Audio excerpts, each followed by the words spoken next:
8월 10일 수요 예배를 하나님 앞에 드리겠습니다. 다 같이 사도신경으로 신앙 고백 드리겠습니다. 나는 전능하신 아버지 하나님 천지의 창조주를 믿습니다. 나는 그의 유일하신 아들 우리 주 예수 그리스도를 믿습니다.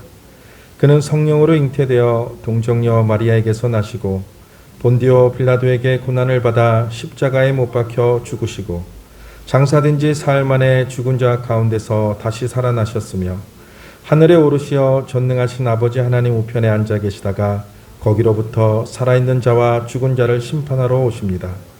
나는 성령을 믿으며 거룩한 공교회와 성도의 교제와 죄를 용서받는 것과 몸의 부활과 영생을 믿습니다. 아멘. 찬송가 263장 드리겠습니다. 찬송 263장입니다.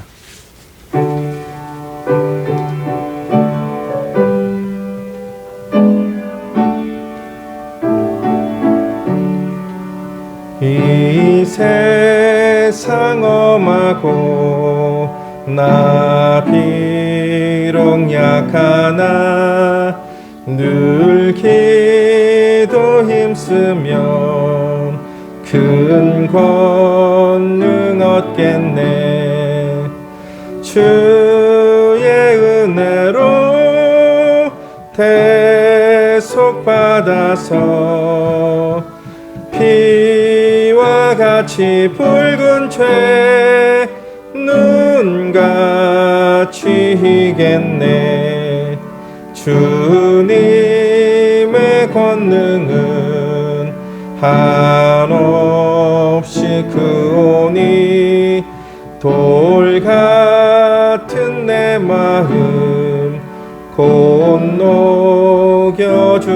녹여주소서. 주의 은혜로 대속받아서 피와 같이 붉은 죄 눈같이 희겠네. 내 맘이 약하여 늘 넘어지오니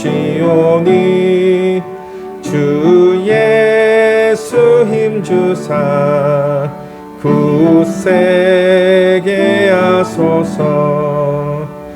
주의 은혜로 대속받아서 피와 같이 붉은 죄 눈같이 희겠네. 죄 사함 받은 후 새 사람 되어서 주 앞에 서는 날 늘 찬송하겠네. 주의 은혜로 대속받아서 피와 같이 붉은 죄 눈같이 희겠네. 아멘. 이 시간 우리를 대표해서 이양순 권사님께서 기도해 주시겠습니다.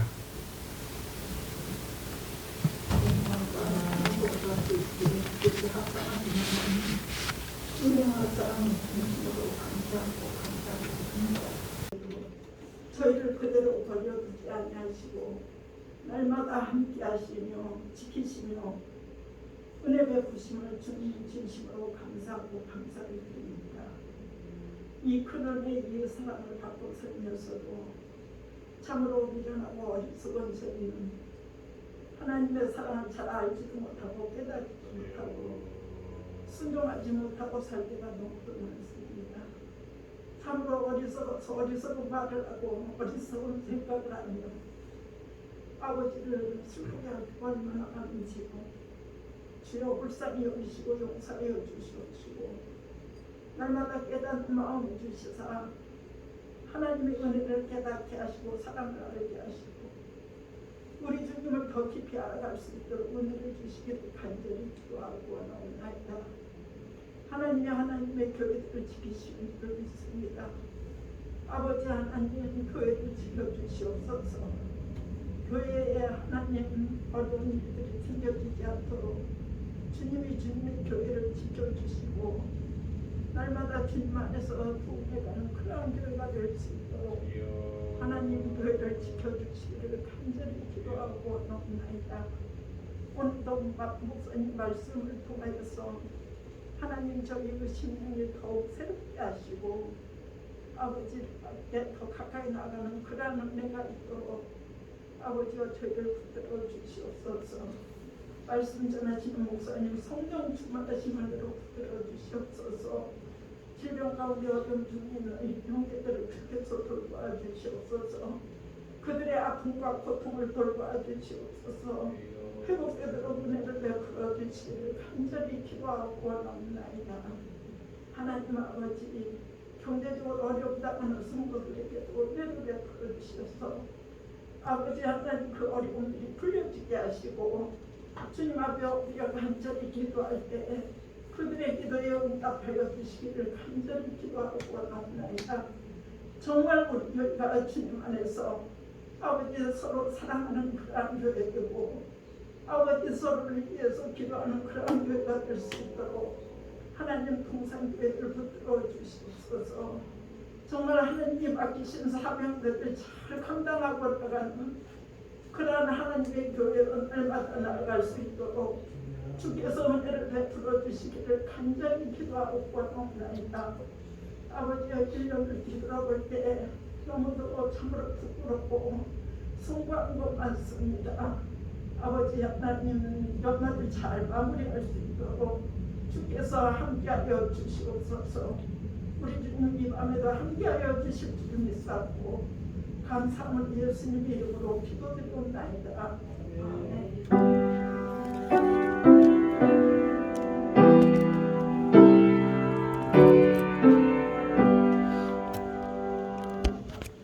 하나님의 말씀은 창세기 29장 18절에서 20절 말씀입니다. 창세기 29장 18절에서 20절 말씀입니다. 봉독해 드리겠습니다. 야곱이 라헬을 더 사랑함으로 대답하되 내가 외삼촌의 작은 딸 라헬을 위하여 외삼촌에게 7년을 섬기리이다. 라반이 이르되 그를 내게 주는 것이 타인에게 주는 것보다 나으니 나와 함께 있으라. 야곱이 라헬을 위하여 7년 동안 라반을 섬겼으나 그를 사랑하는 까닭에 7년을 며칠같이 여겼더라. 아멘. 목사님 나오셔서 말씀 전해 주시겠습니다.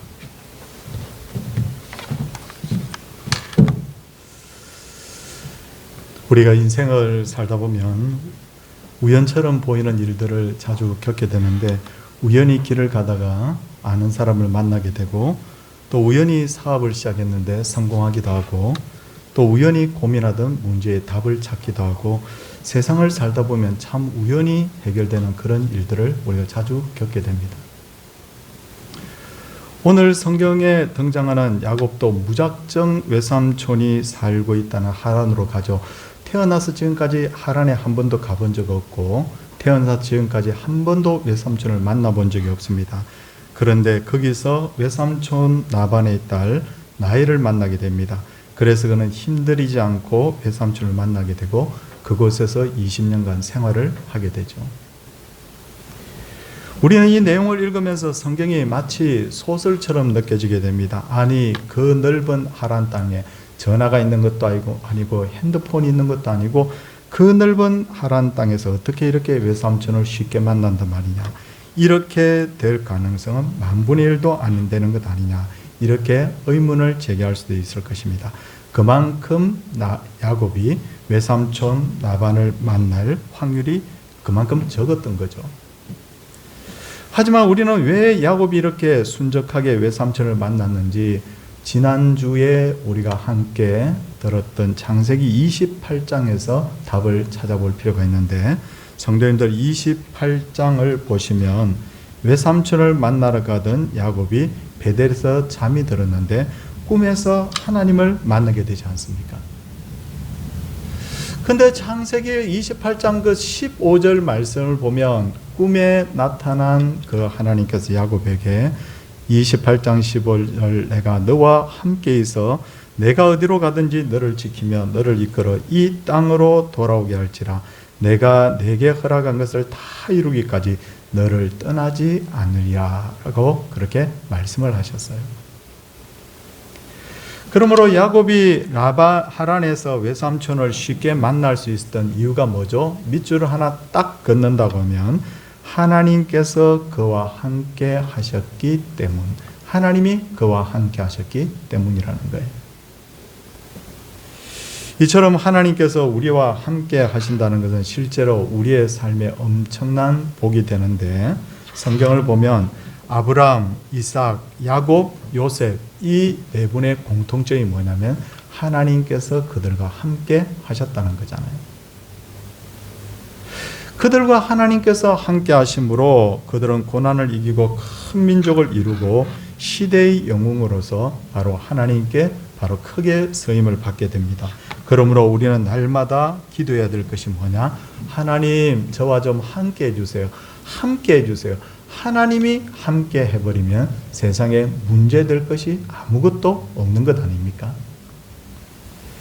근데 마태복음 1장을 읽다 보면 놀라운 사실 하나를 발견하게 되는데, 마리아가 성령으로 임신을 하자 요셉은 마리아를 의심하게 되죠. 그래서 그들이 지금 약혼 기간이었는데 요셉은 의인이었기 때문에 그 마리아를 조용히 관계를 청산을 해버리려고 합니다. 근데 그러던 중에 하나님께서 보내신 천사가 요셉에게 나타나서 뭐라고 말하죠? 그에게 잉태된 자는 성령으로 된 것이다 라고 그렇게 말씀하지 않습니까?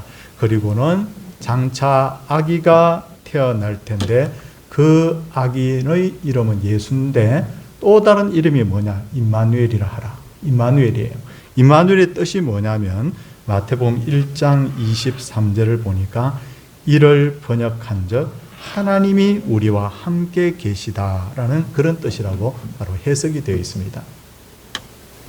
제가 오늘 설교에서 제일 첫머리에 하나님께서 야곱과 함께 하셨다 그랬는데, 예수님의 뜻 자체, 바로 임마누엘의 뜻 자체가 뭐냐면 바로 예수님의 또 다른 이름인 임마누엘의 뜻이 뭐냐면 하나님이 우리와 함께 하신다, 그런 뜻이잖아요. 그러므로 지금 예수님을 믿는 모든 사람은 뭐냐? 야곱처럼 하나님과 함께하는 분이다, 그렇게 말씀드립니다. 여기 계신 장로님, 권사님, 집사님, 우리 모두는 하나님을 믿는 사람이기 때문에 하나님께서 야곱의 경우처럼 우리와 함께하는 사람이라는 거예요. 그러므로 하나님께서는 지금 우리가 어디로 가든지 항상 우리와 동행하실 뿐만 아니라 내가 힘이 들어서 하나님 저 좀 도와주세요 라고 하면 하나님께서 우리의 기도를 들어주신다는 거예요. 그리고 우리는 어떤 경우에도 하나님을 의지할 수 있기 때문에 과도하게 염려하거나 걱정할 필요도 없어요. 왜냐? 로마서 8장 31절 보면 그런즉 이 일에 대하여 우리가 무슨 말을 하리요? 만일 하나님이 우리를 위하시면 누가 우리를 대적하리요? 라고 말씀을 하고 있기 때문입니다. 이런 의미에서 보면 야곱이 외삼촌 라반을 쉽게 만날 수 있던 것은 일단락의 결론이 뭐냐면 우연처럼 보이지만 우연이 아니라 하나님의 도우심이었고 바로 그것이 하나님의 섭리였다. 하나님이 그와 함께 하셨기 때문에 그가 순적히 외삼촌 라반을 만날 수 있게 되었다는 거죠. 둘째로 야곱은 하란의 우물가에서 외삼촌의 딸 라헬을 만나게 됩니다. 그리고 그는 라헬에게 호의를 베푸는데 라헬이 우물에 나타나자 우물을 막고 있던 무거운 돌을 옮기고 라헬의 양떼들에게 물을 먹이게 됩니다. 그리고 자신을 외삼촌 라반의 조카라고 소개를 하고는 외삼촌의 집으로 가서 외삼촌을 만난 후에 그녀의 딸 라헬과 결혼을 약속하게 되는데, 결혼의 조건이 뭐냐면 그녀를 위해서 7년간 노동을 하는 것이었어요. 그런데 창세기 29장 20절을 보시면 뭐라고 되어 있습니까? 29장 20절 보십시오. 야곱이 라헬을 위하여 7년 동안 라반을 섬겼으나 그를 사랑하는 까닭에 7년을 며칠같이 여겼더라, 그렇게 말합니다. 그만큼 야곱은 라헬을 사랑했던 거예요. 근데 왜 성경은 이 부분에 대해서 자세하게 기록한 걸까요? 야, 너희들 성경을 읽는데 좀 딱딱하니까 러브 스토리를 하나 너희들에게 기록을 해주겠다. 하나님께서 그렇게 해서 이 성경 부분을 기록하게 하신 걸까요? 그건 아니죠. 성경에서 이 부분을 상세하게 기록을 하고 있는 것은 베델에서 하나님을 만난 야곱이 하나님으로부터 지금 훈련을 받고 있는 것 아닐까요? 생각해 보시면 야곱이 어떤 사람이었습니까? 한번 생각해 보십시오. 그는 자기의 이익을 위해서라면 무슨 짓이든지 할 수 있는 사람. 그래서 장자의 축복을 받기 위해서 아버지와 형을 속이고 수단과 방법을 가리지 않는 그런 유형의 사람이었지 않습니까? 그런데 이런 사람이 아브라함과 이삭의 뒤를 이어서 믿음의 계승자가 된다고 하면 하나님이 영광 가릴 거예요. 야, 어떻게 저런 사람이 하나님 믿음의 계승자란 말이냐. 이방인들이 조롱할 겁니다. 그리고 그의 후손들도 야곱을 수치스럽게 생각했을 거예요. 그래서 하나님께서는 야곱을 믿음의 계승자로 세우기 위해서 그를 훈련을 시키는데 그 훈련의 첫 과정이 뭐냐면 바로 신앙의 제일 큰 덕목인 바로 사랑을 배우게 하는 거예요. 그리고 사랑의 힘은 얼마나 대단한지 야곱은 나이를 이어서 몇 년이라죠? 7년. 그런데 그 일이 나중에 수포로 돌아가자 다시 나이를 얻기 위해서 추가로 7년, 그래서 14년을 일을 했지만 그는 힘든 줄 몰랐습니다. 그렇다면 우리가 주님을 사랑하는 마음으로 주님을 위해서 헌신을 한다면 어떻겠냐 한번 생각해 볼 필요가 있다는 거죠. 우리가 정말 주님을 사랑하는 마음으로 주님의 일을 한다면 힘들어도 힘든 줄 모를 거예요. 그렇지 않습니까? 여러 가지 난관을 만나도 그것을 난관으로 여기지 않을 겁니다. 정말 하나님께서 찾고 계시는 사람은 누구냐? 바로 하나님과 사람을 진정으로 사랑할 줄 아는 사람. 하나님께서는 야곱에게 그 기대를 지금 하고 계시는 것이죠. 셋째로 야곱은 라헬을 사랑해서 그녀와 결혼을 하는 것을 외삼촌 라반에게 허락을 받습니다. 그리고 그녀를 얻기 위해서 7년을 죽을 고생을 하면서 일합니다. 그런데 이게 웬일입니까? 야곱이 결혼을 하고 첫날 밤을 지내고 아침에 일어나 보니까 레아가 옆에 딱 누워 있는 거예요. 화가 난 이 야곱은 외삼촌 라반에게 가서 막 따집니다. 외삼촌, 내가 지난 7년 동안 얼마나 고생을 했는데 어떻게 이럴 수 있습니까? 이럴 수 있습니까? 말이에요. 그렇죠? 그래서 그랬더니 이 외삼촌 라반이 뭐라고 말하느냐면 우리 지방에서는 언니보다 아우를 먼저 시집 보내는 일은 없다. 그렇게 이야기하면서 정말 자네가 내 딸, 둘째 딸 라헬을 아내로 맞으려면 다시 7년을 일을 하라. 그렇게 말을 해버리는 거잖아요. 성도님들, 세상에 이런 사기꾼 같은 사람이 어디 있어요? 7년을 그렇게 막 부려먹더니 이제 와서 또 7년을 일을 하라고요? 딸을 시집 보내면서 야곱을 일꾼으로 14년간 공짜로 부려먹으려고 했고 자신의 이익을 위해서 지금 거짓말을 서슴지 않고 하는 이 외삼촌, 진짜 이런 외삼촌이 있다는 것은 야곱에게 큰 불행이었을 거예요. 그런데 성도님들, 사람이 처음에는 화가 나지만 시간이 지나고 오면 한번 생각해 보잖아요.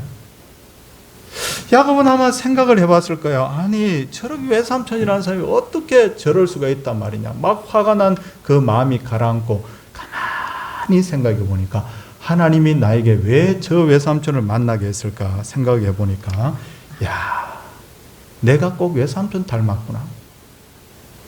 한 번도 내가 태어나서 얼굴을 보지 못했던 그 외삼촌을 내가 참 스타일이 내가 외삼촌 닮은 사람이었구나. 왜? 자기를 속였던 라반 외삼촌처럼 자기도 아버지와 형을 속이지 않았던가라는 생각을 했을 거 아닙니까? 그렇잖아요. 이사야서 29장 16절, 45장 9절, 그리고 로마서 9장 21절을 보면 하나님을 뭐라고 말씀하고 있냐면 토기장이라고 그렇게 말씀을 하고 있습니다. 하나님이 토기장이라는 거예요. 성도님들, 토기장이가 진흙으로 그릇을 만드는 과정을 보면 굉장히 공정이 까다롭지 않습니까? 근데 이처럼 하나님께서는 사람을 태어나게도 하시지만 이미 태어난 사람을 영적으로 거듭나게 하기 위해서 많은 공정을 거쳐서 그를 신앙의 그릇으로 만들어 가시는 분이라는 거죠. 주로 그 사람이 느끼고 깨달을 수 있도록 고난을 통해서 사람을 빚을 때가 많더라는 거예요. 그렇기 때문에 우리가 야곱처럼 하나님이 고난을 주실 때, 야, 하나님이 왜 나를 미워하시지? 우리가 그렇게 생각할 것만 아니에요. 어떤 생각을 해야 되죠? 하나님이 나를 돌아보라고 하시는구나. 하나님이 나를 좋은 그릇으로 만들기 위해서 나에게 고난을 주시는구나. 우리가 그렇게 좀 생각을 할 필요가 있습니다. 이제 야곱은 레아와 라헬 두 명의 아내가 생겼습니다. 그런데 야곱은 라헬은 사랑하고 레아는 별로 좋아하지 않았습니다. 그런데 31절 말씀 보십시오. 성도님들 31절 말씀에 보니까 여호와께서 레아가 사랑받지 못함을 보시고 그의 태를 여셨으나 라헬은 자녀가 없었더라라고 그렇게 기록이 되어 있어요. 아시다시피 레아는 라헬보다 미모가 떨어졌고 자기의 의사와 관계없이 야곱과 결혼을 했는데도 불구하고 결혼 후에도 남편 야곱에게 사랑을 받지 못했습니다. 그렇죠? 그러나 하나님께서 레아에게 복을 주셔서 그녀에게는 많은 아들이 태어나게 했죠. 한번 세보면 그 12아들 중에 카운트를 해보니까 6아들이 바로 레아의 바로 몸을 통해서 태어났죠. 그런데 오히려 야곱의 사랑을 받는 라헬의 태는 하나님께서 닫으셔서 아들 낳지 못하게 했지 않습니까? 그리고 정말 결정적으로는 성도님들, 참 야곱의 생각 같으면 내가 라헬을 통해서 진짜 첫 아들을 얻고 믿음의 계승자를 얻기를 원했겠지만 그게 그대로 안 됐어요. 어떻게 됩니까? 오히려 레아에게서 태어난 네 번째 아들 유다를 통해서 이스라엘 민족의 왕가를 탄생시키고 그 유다를 통해서 다윗이 나고 유다를 통해서 솔로몬이 나고 유다를 통해서 나중에 누가 태어납니까? 바로 예수님께서 태어나도록 하나님께서 섭리하셨다는 거예요. 그러니 레아가 얼마나 큰 복을 받았어요. 그뿐 아니라 제가 성경을 이렇게 쭉 이렇게 읽으면서 다시 찾아보니까 라헬하고 레아하고 둘이 죽는데 이 마지막 죽음도 참 이렇게 레아가 복이 있는 죽음이었어요. 왜 그런가? 창세기 35장 19절을 보면 라헬은 막내 베냐민을 낳다가 죽습니다. 그러자 야곱은 그녀를 어디다가 묻게 되느냐면 에브라 베들레헴 길에 장사 지냈다라고 그렇게 되어 있어요. 에브라 베들레헴 바로 길에다가 장사를 지냅니다. 그에 반해서 레아가 죽었죠. 나중에 레아도 죽었죠. 레아는 어디다가 장사 지냈을까요? 레아가 장사 지낸 곳이 어디냐면 바로 할아버지 아브람, 할머니 사라, 그리고 아버지 이삭, 어머니 리브가를 장례 지낸 곳이 있습니다. 거기가 어딜까요? 바로 아브라함이 사라를 장례 지내기 위해서 샀던 바로 막벨라 굴, 거기다가 누구를 장례를 지내느냐면 바로 레아를 나중에 장례를 지냅니다. 그렇죠? 그래서 전에 제가 이스라엘 갔을 때 이곳에 가보니까 여기에 가면 아브라함 무덤, 사라 무덤, 이삭 무덤, 리브가 무덤, 야곱 무덤, 그리고 레아의 무덤이 지금도 이곳에 있어요. 이런 측면에서 볼 때 레아는 하나님의 사랑을 받지 못했지만, 사람의 사랑을 받지 못했지만 하나님의 사랑을 받은 거 아닙니까? 남편 야곱은 아유 못나니 하면서 그를 박대했지만 그러나 하나님께서 레아를 특별히 사랑했다는 것을 우리가 알 수가 있습니다. 사랑하는 성도님들, 오늘 성경 전체의 결론을 하나 내리겠습니다. 첫째, 하나님이 함께 하시면 모든 게 형통할 줄 믿습니다. 그리고 둘째는요, 사람에게 사랑받기보다 우리가 하나님께 사랑받기를 힘써야 돼요. 예수님이 먼저 말씀하셨잖아요. 너희는 먼저 그의 나라와 의를 구하라. 그리하면 뭘 먹고 마시고 입을 것이 되는 그 모든 것 다 해결해 준다는 것처럼 말씀하신 것, 그렇게 말씀하신 것처럼 우리도 마찬가지입니다. 하나님께 사랑받게 되면 결국은 사람도 얻게 되고 내 인생의 모든 문제도 다 풀어진다는 것을 우리가 기억하시기를 바랍니다. 사랑하는 성도님들, 오늘도 이 말씀을 통해서 우리 모든 성도님들의 인생에 복의 문이 열리는 그런 놀라운 역사가 있기를 주의 이름으로 축원을 드립니다.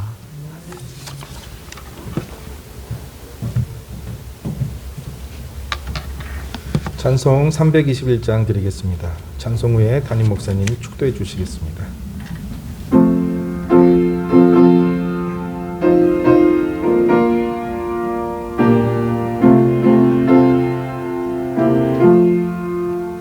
날 대속하신 예수께 내 생명 모두 드리니 늘 진실하게 하소서.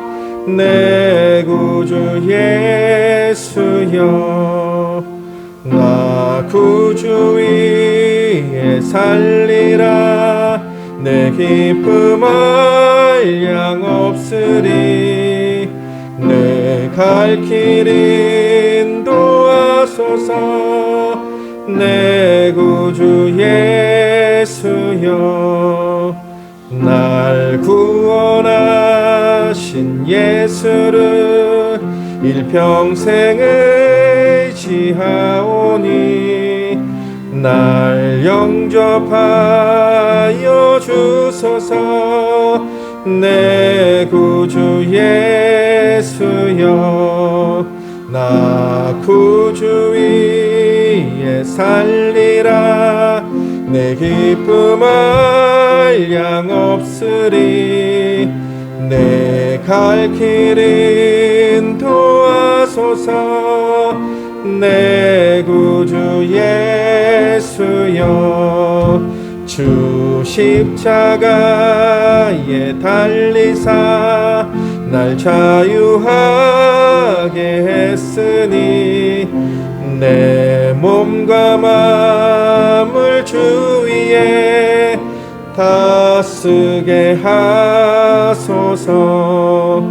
나 구주 위에 살리라. 내 기쁨 한량 없으리. 내 갈 길 인도하소서. 내 구주 예수여. 아멘.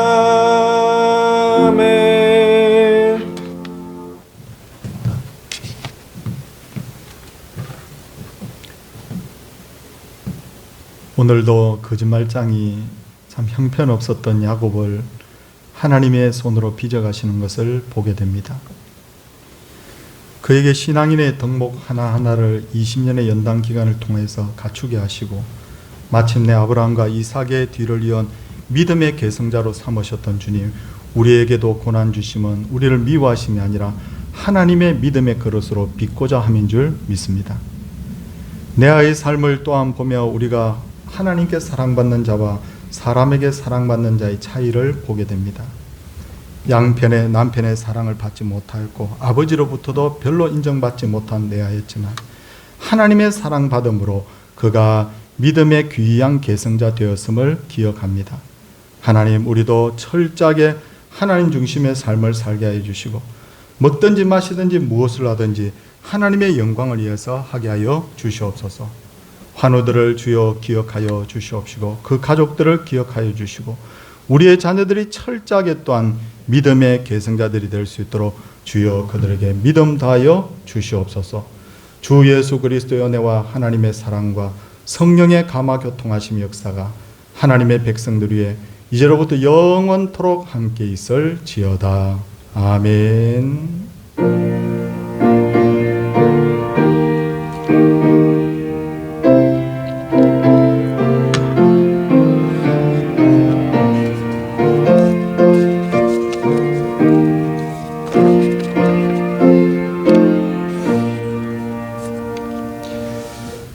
우리 성경 읽기 한 열흘 남았는데 끝까지 최선을 다해 주시고, 그리고 우리 토요일 날 1시에 우리 서모 집사님, 이메이 권사님 아들 우리 결혼식 교회에서 출발하게 됩니다.